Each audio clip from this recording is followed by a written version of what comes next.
नमस्कार दोस्तों, आज मैं आपको बताने वाला हूं कि ITR 3 कैसे फाइल करेंगे। अगर आपकी इंट्राडे है, ठीक है, आपकी सैलरी इनकम है, आपका फॉरेन एसेट और इनकम है, short term long term capital gain है, अदर सोर्स इनकम है, डिविडेंड इनकम हो गया या इंटरेस्ट इनकम, या फिर आपकी क्रिप्टो से इनकम है, तो ये सारी इनकम कवर करने वाला हूँ। ये सारे इनकम के हेड्स कवर करने वाला हूँ ITR 3 के अंदर, और यही बताऊंगा कि ITR 3 में क्या क्या चेंजेस है। ठीक है, तो शुरू करते हैं। सबसे पहले फाइल पे जाना है और यहाँ से इनकम टैक्स रिटर्न पे जाएंगे और फाइल इनकम टैक्स रिटर्न पे जाएंगे। असेसमेंट ईयर 26-27 सेलेक्ट कर लेंगे और ऑनलाइन ले लेंगे और कंटिन्यू करेंगे। स्टार्ट न्यू फाइलिंग पे जाएंगे। देखिए ITR 3 कौन कर सकता है? एक इंडिविजुअल, एक HUF, ठीक है, और अदर्स। ऑडिट के अंदर है और नॉन ऑडिट के अंदर। कंपनी के लिए, पार्टनरशिप फॉर्म, LLP के लिए, ट्रस्ट के लिए, सोसाइटी के लिए ITR 3 नहीं है। यहाँ से फॉर्म सेलेक्ट कर लिया ITR 3, प्रोसीड विद ITR 3 पे जाएंगे, ओके करेंगे। 3 स्टेप्स होते हैं ITR 3 को फाइल करते वक्त। 3 स्टेप्स आपको फॉलो करने होते हैं। पहले में होता है वैलिडेट, दूसरे में कन्फर्म और तीसरे में वेरीफाई करके सबमिट करते हैं। ये बोलने के लिए 3 स्टेप्स है। हालांकि ITR 3 के शेड्यूल इतने बड़े हैं कि सबसे ज़्यादा टाइम लगता है ITR 3 के अंदर। ठीक है, चलिए कोई नहीं, शुरू करते हैं। Let's get started. अब ITR 3 के फाइलिंग करने के रीज़न पूछ रहा है कि क्या क्या रीज़न है। तो यहाँ पे पहला ऑप्शन है, मैं ITR इसलिए फाइल कर रहा हूँ क्योंकि मेरी इनकम बेस एग्जेम्पशन लिमिट से ज़्यादा है, इसलिए। दूसरा ऑप्शन है कि इनकम टैक्स के सेक्शन 139 सबसेक्शन 1 के 7th प्रोवाइजो में जो कंडीशंस बताई गई हैं, ये नीचे कंडीशन है, उसको मैं फुलफिल कर रहा हूँ। इसमें से किसी भी कंडीशन को, किसी भी एक कंडीशन को तो मैं ITR कर रहा हूँ। जैसे कि 1 करोड़ से ज़्यादा, एक से अधिक करंट अकाउंट के अंदर ड्यूरिंग द प्रीवियस ईयर मैंने डिपॉजिट कराया है, इस वजह से कर रहा हूँ। दूसरी कंडीशन ये है, मैंने 2 लाख से ज़्यादा फॉरेन ट्रैवल पे खर्च किया है, ठीक है, इस वजह से कर रहा हूँ। या मैं 1 लाख से ज़्यादा बिजली बिल, इलेक्ट्रिसिटी बिजली बिल पे खर्च किया है, इस वजह से कर रहा हूँ। या फिर कोई और अदर कंडीशन जो सेक्शन 139 सबसेक्शन उनके 7th प्रोवाइजो में है, या फिर अदर सेलेक्ट करके आप ITR कर सकते हैं। तो मैं यहाँ पे ले रहा हूँ अदर्स, ठीक है, और यहाँ कर रहा हूँ कंटिन्यू। ITR 3 के अंदर बहुत सारे शेड्यूल्स होते हैं, लगभग 24 शेड्यूल सेलेक्टेड है, ठीक है। आप अपनी इनकम के अकॉर्डिंग शेड्यूल को सेट कर सकते हो। जैसे कि पहले में मैंडेटरी शेड्यूल तो लेना ही पड़ेगा, जनरल इन्फॉर्मेशन है। इनकम के अंदर आ जाए तो मेरी इनकम सैलरी से भी है, तो मैंने सैलरी वाला ले लिया। अगर आपकी इनकम हाउस प्रॉपर्टी से होती है तो हाउस प्रॉपर्टी पर टिक करके हाउस प्रॉपर्टी वाली भी ले सकते हो, ठीक है। कैपिटल गेन से है तो मैंने कैपिटल गेन ले लिया, शेड्यूल 112 ले लिया, क्योंकि इसके अंदर long term capital gain cover होता है मेरा, जो इक्विटी शेयर से जो होते हैं, ठीक है, वो वाले। VDA से है, क्रिप्टो से है, तो वो ले लिया मैंने। इसके अलावा अगर आपकी कोई एग्जाम्ड इनकम होती है तो वो ले सकते हो, पास थ्रू इनकम होती है वो ले सकते हो। फॉरेन एसेट और इनकम है तो वो ले लेंगे। मेरी ये रही फॉरेन एसेट्स वाली शेड्यूल्स को ले लेता हूँ, FSI वाली जो है, ठीक है।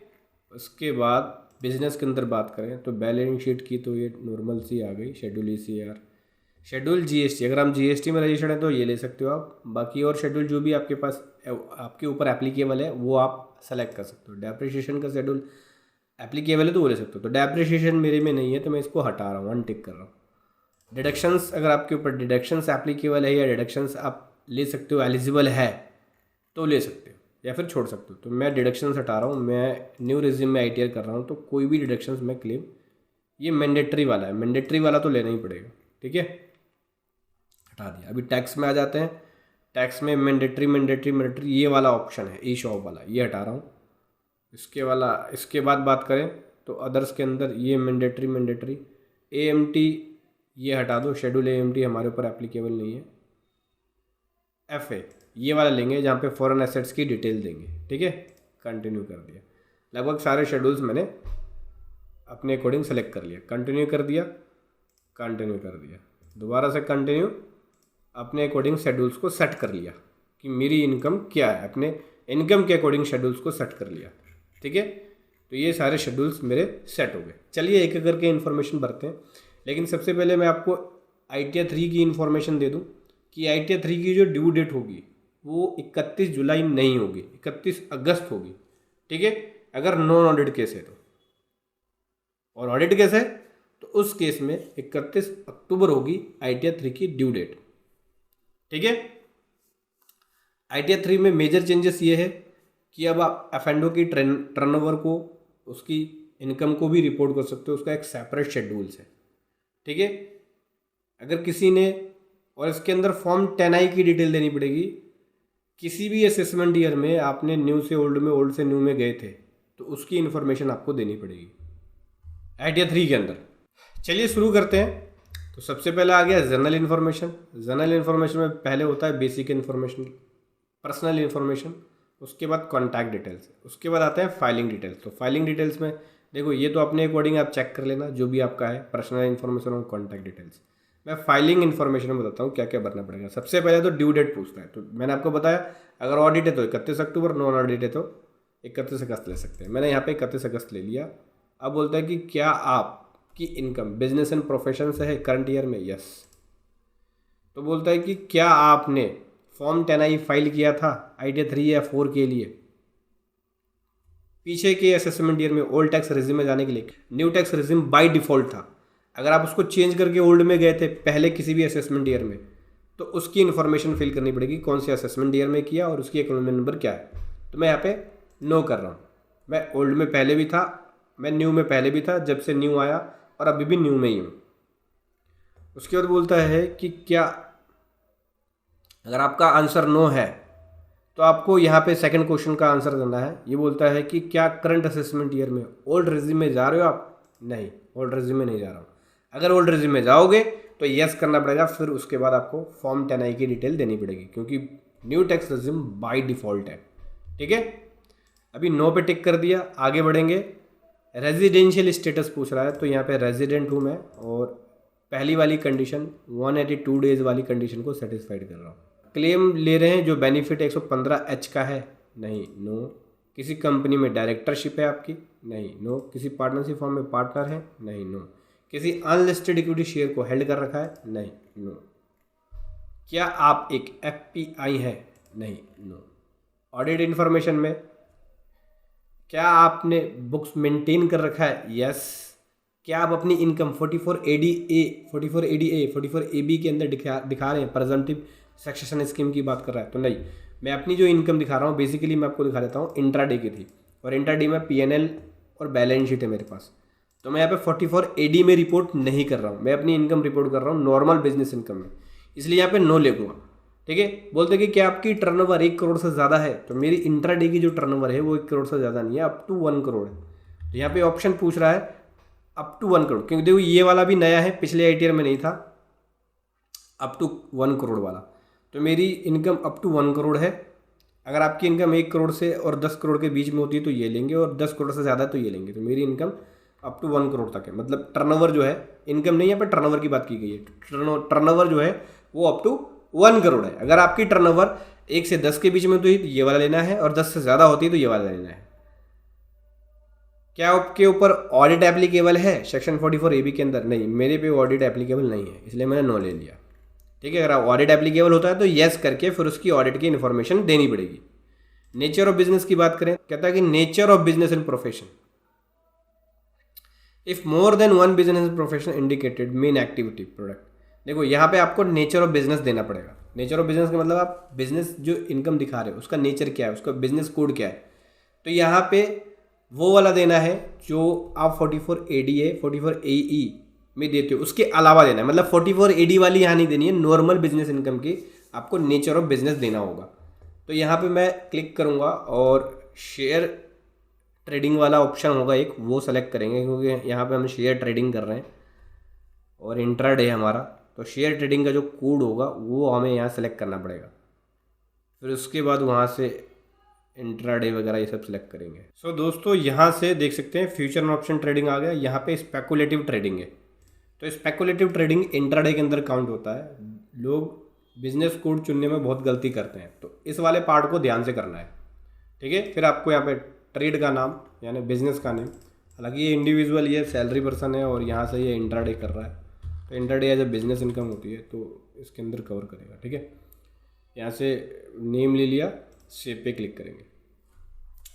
चलिए आगे बढ़ने से पहले एक बात और भी बताना चाहूँगा, जो भी लोग हमारी पेड प्रोफेशनल सर्विसेज लेना चाहते हैं ITR 3 फाइलिंग के लिए, तो वो ले सकते हैं, जिसका लिंक वीडियो के डिस्क्रिप्शन में मिल जाएगा, जहाँ पे आपको बेस्ट प्रोफेशनल के द्वारा आइडिया 3 की फाइलिंग सर्विसेज दी जाएगी। तो जल्दी कीजिए, अभी विजिट कीजिए। उसके बाद यहाँ से मैं कर रहा हूँ कंफर्म। ठीक है, जर्नल इन्फॉर्मेशन वाला शेड्यूल मैंने फिल कर दिया। आगे बढ़ेंगे। अब आ जाता है बैलेंस शीट।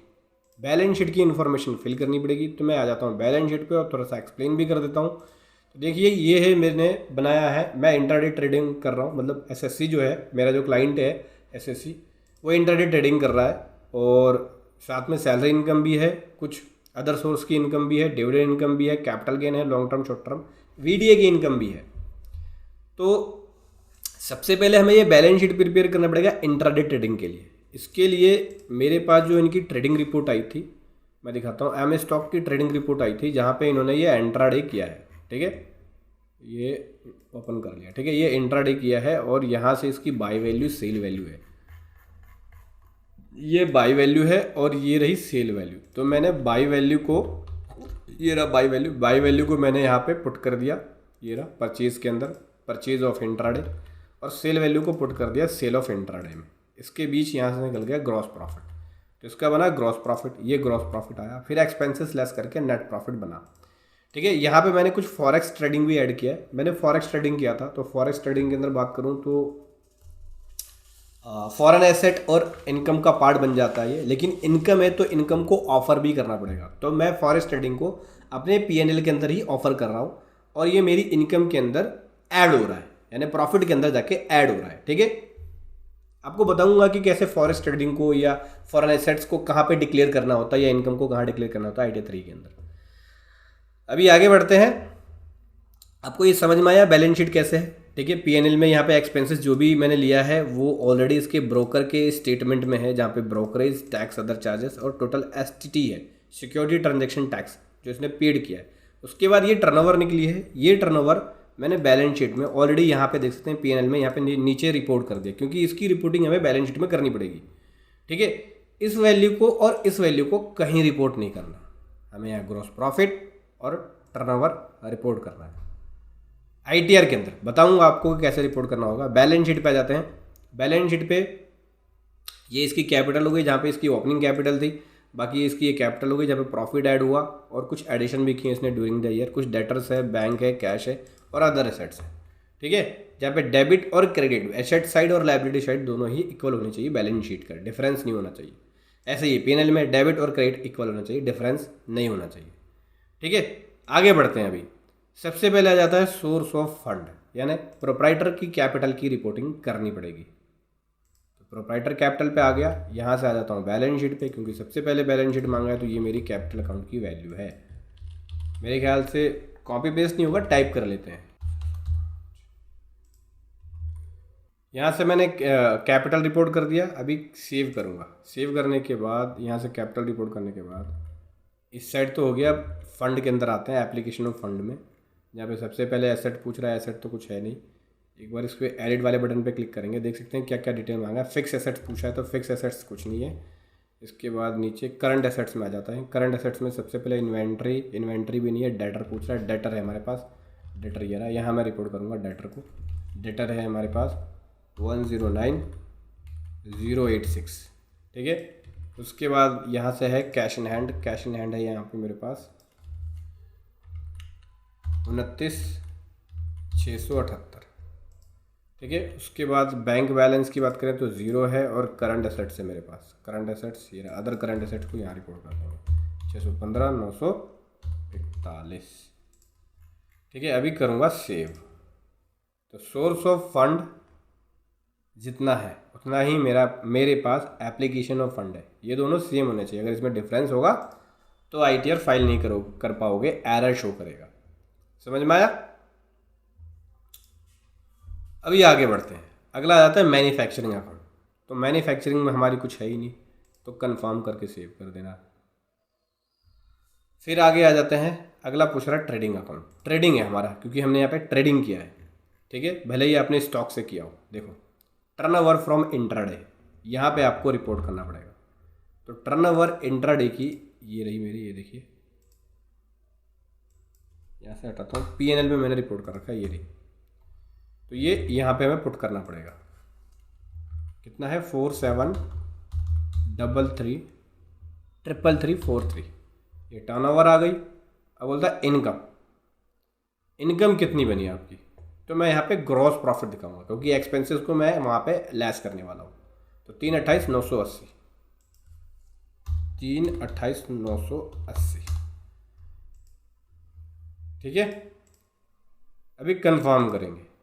अब नेगेटिव वैल्यू अगर किसी की होती है, क्योंकि मेरा यहाँ पे प्रॉफिट है, हो सकता है किसी का लॉस हो, तो लॉस में यहाँ प्रॉब्लम करता है। लॉस में अगर आप यहाँ रिपोर्ट करोगे तो एक्सेप्ट नहीं करेगा। फॉर एग्जांपल के लिए अगर मेरा ये लॉस है, तो अगर मैं नेगेटिव साइन को टाइप करूँगा तो टाइप नहीं होने देगा, यानी एक्सेप्ट नहीं करेगा। तो लॉस को क्या करना है, अगर आपका फॉर एग्जांपल के लिए यहाँ लॉस होता है तो डायरेक्ट एक्सपेंसेस में जाके यहाँ पे आपको जाना है, यहाँ पे लिखना है लॉस फ्रॉम ट्रेडिंग, और जितना भी लॉस है आपको यहाँ रिपोर्ट करना है, ठीक है। जब आप यहाँ रिपोर्ट कर देंगे तो आपका जो ग्रॉस लॉस है वो ऑटोमेटिकली P&L के अंदर वो लेके जाएगा उसको।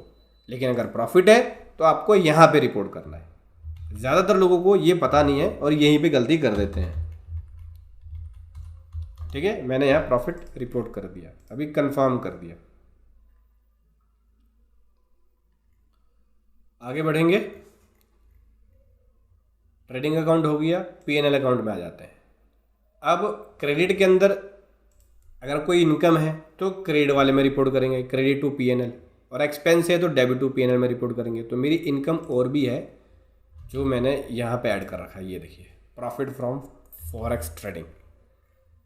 तो यहाँ पे क्लिक करके अदर पे, और मैं इसको यहाँ से पेस्ट कर देता हूँ, और ये 29,678 मैंने यहाँ पे रिपोर्ट कर दिया, कंफर्म किया, ठीक है। और देखिए, अगर आपकी खाली फॉरेक्स ट्रेडिंग है तो आप प्रॉपर यहाँ पे बाई और सेल की वैल्यू डाल के आप ग्रॉस प्रॉफिट में डायरेक्ट फॉरेक्स ट्रेडिंग के ग्रॉस प्रॉफिट को ऐड करा सकते हो, और उससे रिलेटेड जो भी एक्सपेंसेस है आप यहाँ मेंशन कर सकते हो। मैंने क्या काम किया है, सीधा नेट प्रॉफिट फॉरेक्स ट्रेडिंग का ले लिया है। जो मेरे पास डीमेट की रिपोर्ट है, फॉरेक्स ट्रेडिंग की ब्रोकर की रिपोर्ट है, वहाँ से मैंने सीधा प्रॉफिट उठाया और यहाँ पे P&L में ऐड कर दिया। उसके एक्सपेंसेस ऑलरेडी वहाँ पे उस शीट के अंदर है।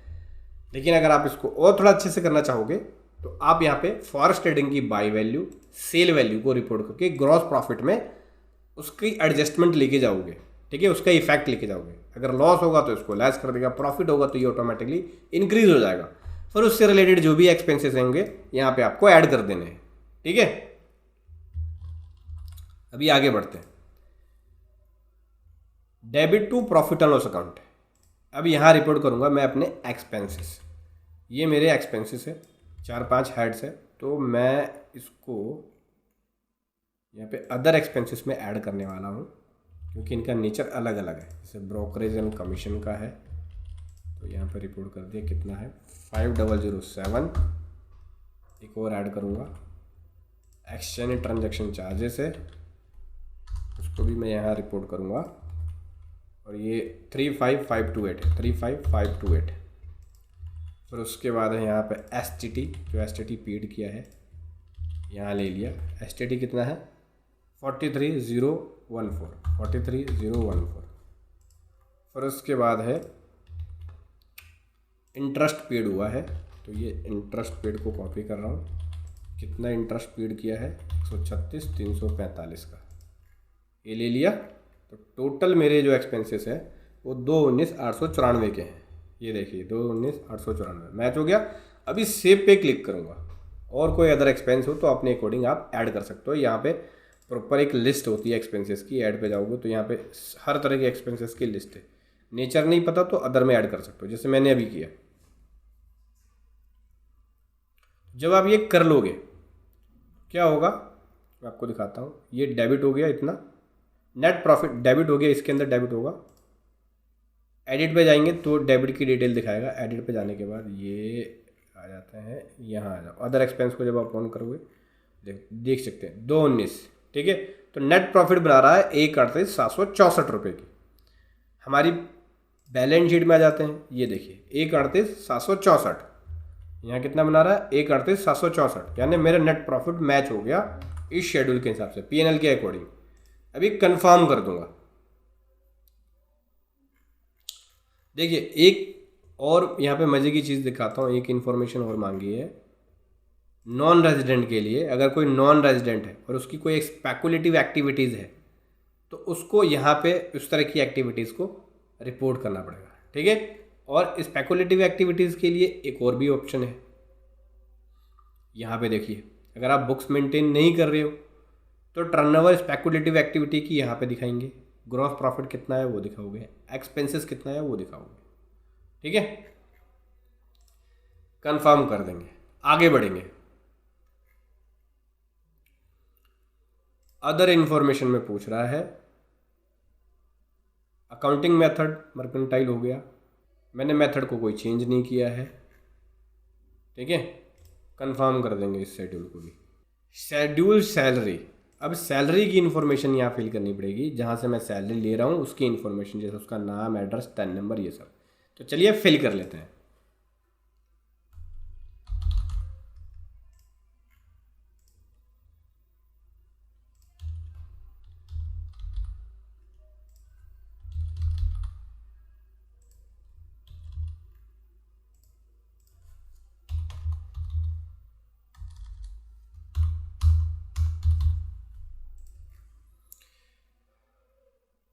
उसके बाद हमें यहाँ पे सैलरी का ब्रेकअप देना पड़ेगा कि कितनी सैलरी वहाँ से ली। तो बेसिक सैलरी है, तो बेसिक सैलरी मेरी यहाँ पे है लगभग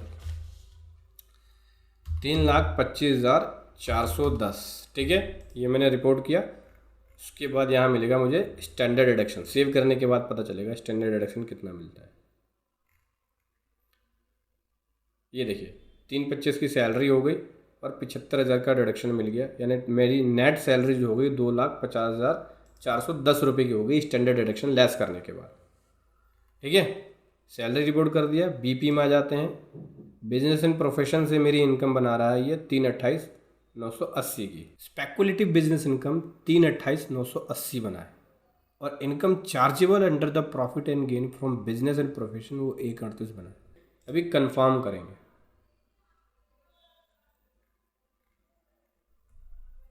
अगर एरर आएगा तो बाद में कट कर देंगे। कैपिटल गेन पे आ जाते हैं।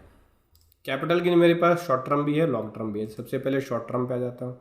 लैंड एंड बिल्डिंग का नहीं है, लमसम सेल का नहीं है, इक्विटी शेयर्स का है, यानी शेयर्स का होगा तो यहाँ रिपोर्ट करना है आपको। ऐड पे क्लिक करना है।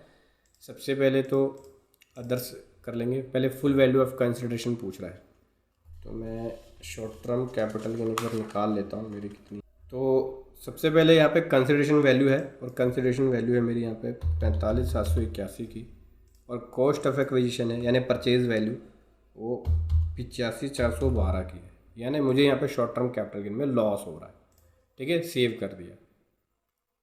इसके बाद मेरे पास है लॉन्ग टर्म कैपिटल गेन।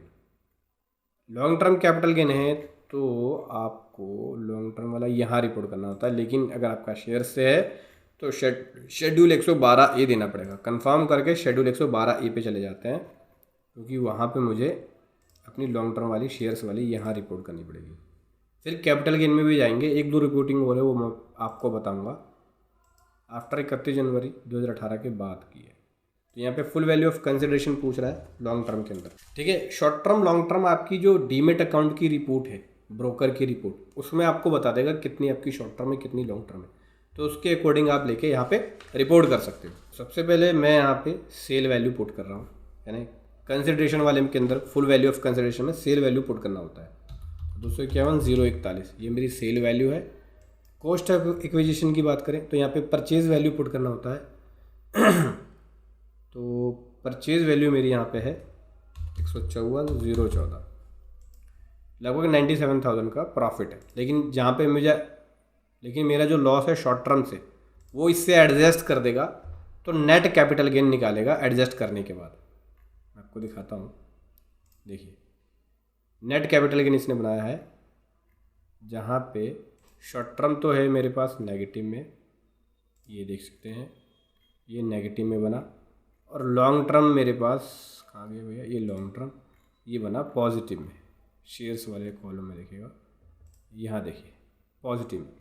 तो इसको टोटल को एडजस्ट करके सम करके 57 इसने बना दिया, क्योंकि जो प्रॉफिट था वो इतना था और लॉस इतना था, तो उसको एडजस्ट करके टोटल कैपिटल गेन से इसने इतना बनाया है।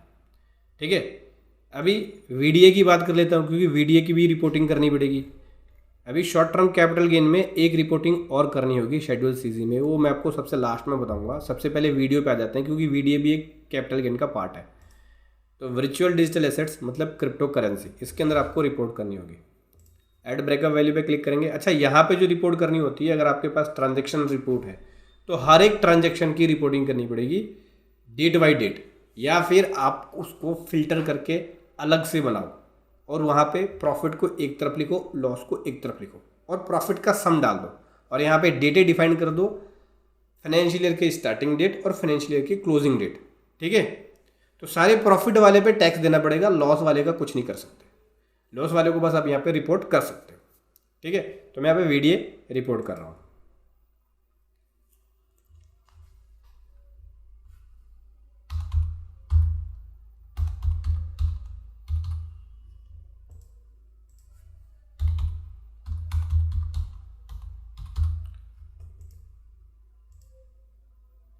कैपिटल गेन का पार्ट बनाइए। ठीक है, सबसे पहले कॉस्ट ऑफ एक्विजिशन की बात कर रहा है ये, तो मैं निकाल लेता हूँ कॉस्ट ऑफ एक्विजिशन, यानी परचेज वैल्यू की बारे में बात कर रहा हूँ। परचेज वैल्यू मेरी 34,155 है और कंसिडरेशन जो रिसीव हुआ है वो 21,189 है। बेसिकली मेरी यहाँ पे लॉस है, तो यहाँ रिपोर्ट किया। यहाँ पे मेरे को टैक्स देना नहीं पड़ेगा वीडियो के ऊपर, हालांकि अगर आपका प्रॉफिट रहता है तो 30% का टैक्स लगेगा, और लॉन्ग टर्म में 12.5% का टैक्स लगेगा अगर प्रॉफिट रहता है तो, शॉर्ट टर्म में 20% का टैक्स लगेगा अगर प्रॉफिट रहता है तो। ठीक है, अब आ जाते हैं शेड्यूल सीजी पे, क्योंकि मैंने आपको बताया था शेड्यूल सीजी में रिपोर्ट करनी होती है। एक लास्ट कॉलम है होता है, क्वार्टरली रिपोर्टिंग जाती है एफ वाले में। अब यहाँ पे आपको हर एक हेड की रिपोर्टिंग देनी पड़ेगी, जैसे कि अगर आपका वीडीए का बना है तो वो, लॉन्ग टर्म बना है तो वो, शॉर्ट टर्म बना है तो वो। सबसे पहले आ जाता है शॉर्ट टर्म। ठीक है, शॉर्ट टर्म 20% का टैक्स बना है, तो कौन से क्वार्टर का था, ये मेरा था लास्ट क्वार्टर का, ये इस वाले पहले वाले कॉलम में रिपोर्ट करूँगा। शॉर्ट टर्म में क्या था, मेरा प्रॉफिट था, लॉस था, क्या था वो रिपोर्ट करेंगे। तो शॉर्ट टर्म में मेरा यहाँ लॉस था, और लॉस है तो रिपोर्ट नहीं करना। ठीक है, क्योंकि यहाँ पे केवल प्रॉफिट को रिपोर्ट करेंगे, क्योंकि लॉस रिपोर्ट करें माइनस में वैल्यू लेगा नहीं, तो ओनली प्रॉफिट को रिपोर्ट करना है। ठीक है, जैसे लॉन्ग टर्म के अंदर ये देखते 12.5% का टैक्स लगा, लॉन्ग टर्म के अंदर मैं रिपोर्ट कर रहा हूँ, तो लॉन्ग टर्म में मेरा जो प्रॉफिट था वो यहाँ रिपोर्ट करूँगा। प्रॉफिट कितना था, 97,027।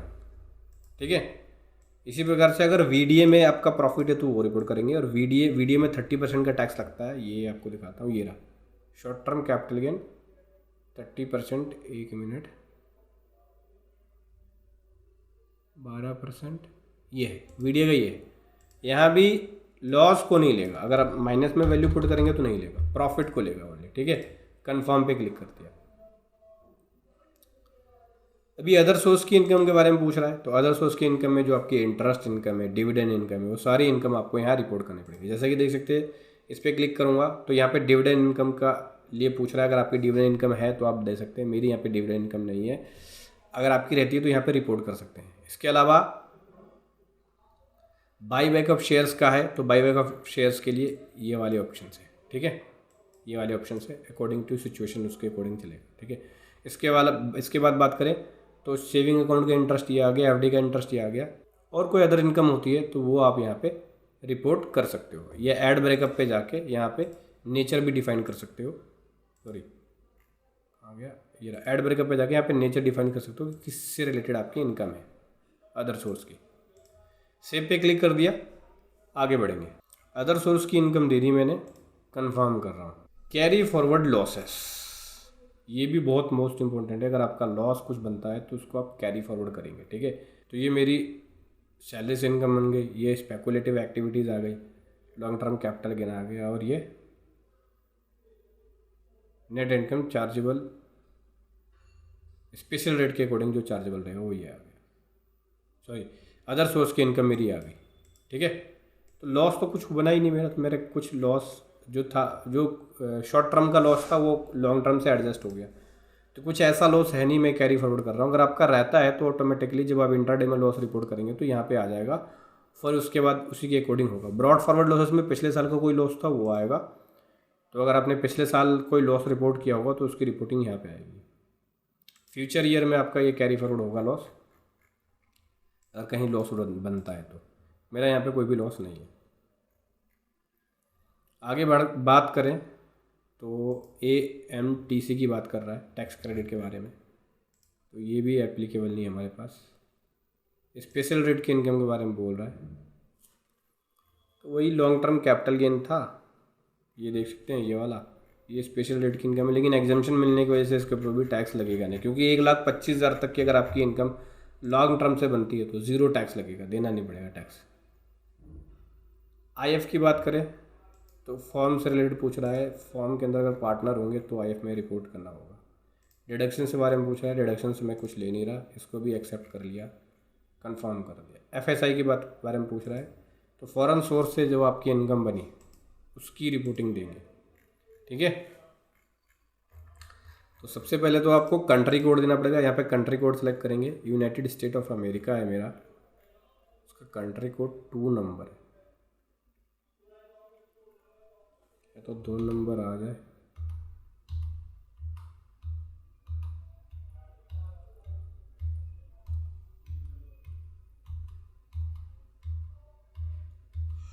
इनमें ही होगा कहीं ना कहीं, ये रहा United state of America. Tax identification number पूछ रहा है, अगर नहीं है आपके पास तो पासपोर्ट नंबर भी शो कर सकते हो। मैंने यहाँ पे एक डमी नंबर भर दिया है समझाने के लिए आपको।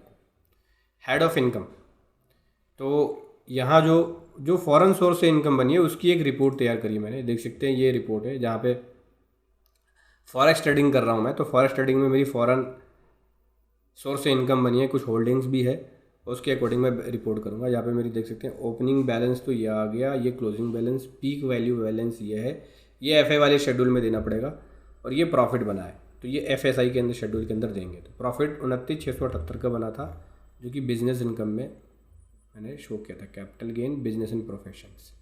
इनकम आउटसाइड फ्रॉम इंडिया कितना बना है, 29,678, 29,678 रिपोर्ट कर दिया, ठीक है। ये देखिए 29,678, उसको ऑलरेडी मैं ऑफ़र कर चुका हूँ अपने इनकम शेड्यूल्स के अंदर।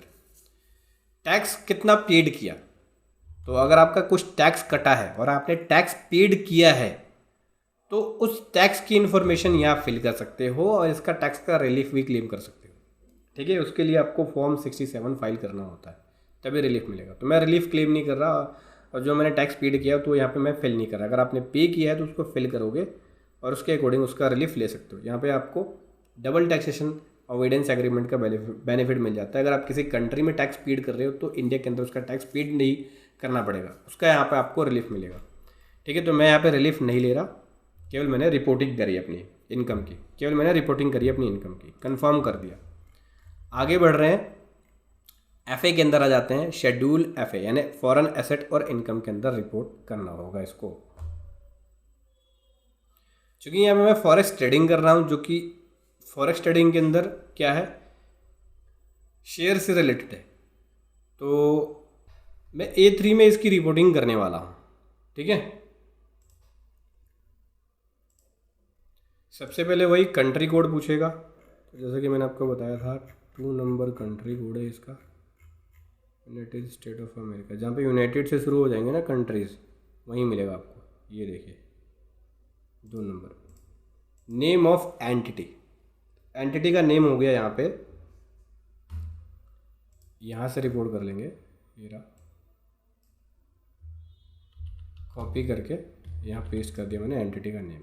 एड्रेस, तो एड्रेस भी यहाँ से कॉपी करके आपको पेस्ट करना होगा। जिप कोड,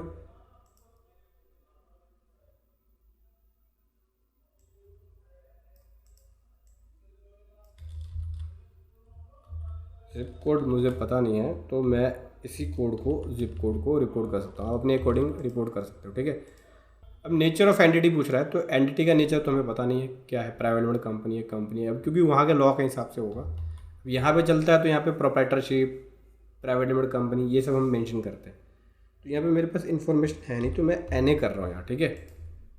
अब कब से आपने बैलेंस हेल्ड कर रखा है, जैसे कि यहाँ पे देख सकते हो ओपनिंग डेट मेरा यहाँ पे 27/4/2020 है। तो मैं ओपनिंग डेट से ही इसको रिपोर्ट करूँगा कि 2020 से ही मैंने इसे हेल्ड कर रखा है। 27/4 यानी अप्रैल मंथ हो गया, 27 तारीख। इन्वेस्टमेंट वैल्यू क्या थी, तो ओपनिंग बैलेंस मेरी इन्वेस्टमेंट वैल्यू हो जाएगी। इनिशियल वैल्यू ऑफ इन्वेस्टमेंट मतलब शुरुआती में आपकी इनिशियल वैल्यू क्या थी। देखो यहाँ पे आपको शुरुआती इन्वेस्टमेंट की वैल्यू पूछ रहा है, तो यहाँ पे शुरुआती इन्वेस्टमेंट वैल्यू क्या थी आपको वो बतानी पड़ेगी। तो शुरुआत में तो कुछ पैसा लगाया नहीं था मैंने, बाद में धीरे धीरे इसके अंदर पैसा लगाया और हर साल रिपोर्ट कर रहा हूँ मैं। तो मैं इसका ओपनिंग बैलेंस ही रिपोर्ट कर रहा हूँ। इनिशियल वैल्यू ऑफ इन्वेस्टमेंट की बात करें तो मैं 170,987 रिपोर्ट करूँगा, 170,987। आप चाहो तो अपने स्टेटमेंट के अकॉर्डिंग कर सकते हो। अगर आपने शुरुआती में एक पैसा भी नहीं लगाया, शुरुआती में 1000 रुपये लगाया या 20,000 लगाया, तो वो आप यहाँ पे लिखोगे। पीक वैल्यू के बारे में पूछ रहा है, तो पीक वैल्यू मेरी ये रही। पीक वैल्यू को यहाँ पे हाईएस्ट वैल्यू बोलता है, तो पीक वैल्यू मेरी यहाँ पे 2,05,65 है, 2,00,565। क्लोजिंग बैलेंस है आज की डेट में मेरे पास सेम यही क्लोजिंग बैलेंस है मेरे पास 2,00,565। कितना आपको यहाँ से प्रॉफिट हुआ या ग्रोज एसेट्स हुई या क्रेडिट हुआ आपको पैसा। टोटल ग्रोज पेड या credit with respect of holding during the period. यहाँ पे जो टोटल ग्रोज अमाउंट पेड या क्रेडिट हुआ है जो आपने होल्डिंग कर रखी है उसके रिस्पेक्ट में, तो वो देना होगा। बेसिकली डिविडेंड इनकम आएगा। सेल से जो इन्वेस्टमेंट है, सेल या रिडेम्पशन किया उससे आपका जो बना है वो, तो यहाँ पे सेल से ही बनता है, डिविडेंड इनकम नहीं बना है। तो 29,678 यहाँ रिपोर्ट कर रहा हूँ, 29,678। ठीक है, सेव कर दिया मैंने। FI की भी डिटेल दे दी, इसकी डिटेल भी दे दी। अभी आगे बढ़ेंगे। कंप्यूटेशन ऑफ टोटल इनकम की बात करें तो देख सकते हैं सैलरी इनकम मेरी ये हो गई। बिजनेस से प्रॉफिट हो गया 138 का, कैपिटल गेन 57 का हो गया, अदर्स 65 का हो गया। टोटल इनकम 5,11,927 की बन गई। ठीक है, इसके अलावा जहाँ पे मेरे को एग्जाम्पशन मिलना है वो 57,000 की इनकम पे एग्जाम्पशन मिल जाएगा। 5,454 मेरी नेट इनकम बनेगी। कंफर्म कर दिया, आगे बढ़ूँगा। टैक्स पेड के बारे में बोलता है कि कोई आपका TDS कटा है, सैलरी में कटा है तो यहाँ दिखेगा, नॉन सैलरी का कटा है तो यहाँ पे आपको दिखेगा। अदर सोर्स की इनकम पे बने मतलब TDS अदर देन सैलरी बना है तो ठीक है। तो ना ही मेरा TDS बना है, ना ही मेरा TCS बना है। अब यहाँ जाते हैं कंप्यूटेशन ऑफ टोटल लायबिलिटी पे। टोटल लायबिलिटी 0 बन जाएगी, टैक्स मेरा 0 बन जाएगा। रिफंड कुछ है नहीं क्योंकि टैक्स कुछ कटानी है, TDS कटानी है। प्रोसीड टू वेरिफिकेशन पे जाऊँगा।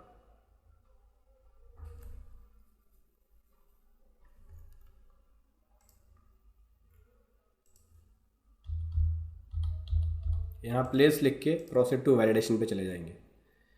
3-4 एरर है जिनको करेक्ट करेंगे, एक एक करके एरर समझ लेते हैं। सबसे पहले सेकेंडरी एड्रेस वाला एरर है। यहाँ पे क्या करना है, आपको अपने पर्सनल इन्फॉर्मेशन में जाना है, वहाँ पे सेकेंडरी ऑप्शन को सेलेक्ट करना है। इस पर क्लिक करोगे तो ऑटोमेटिकली वहाँ लेके चला जाएगा और इस एरर को रिजॉल्व कर लेंगे। चलिए रिजॉल्व कर लेते हैं इसको। सेकेंडरी एड्रेस को मैंने कंफर्म कर दिया है, वैलिडेशन पे जाऊँगा। अब 2 और रह गए वैलिडेशन। बोलता है लॉन्ग टर्म कैपिटल गेन 12.5% के हिसाब से टैक्सेबल है। आपने जो ब्रेकअप दिया है क्वार्टर वाइज वो मैच नहीं हो रहा है जो ब्रॉड फॉरवर्ड लॉसेस है उससे। इसका मतलब कर क्या रहा है, ये वाली मुझे ब्रेकअप देनी थी। ठीक है, कि स्पेशल रेट के ऊपर जो टैक्स बन रहा है, क्योंकि मैंने क्या काम किया, लॉन्ग टर्म की जो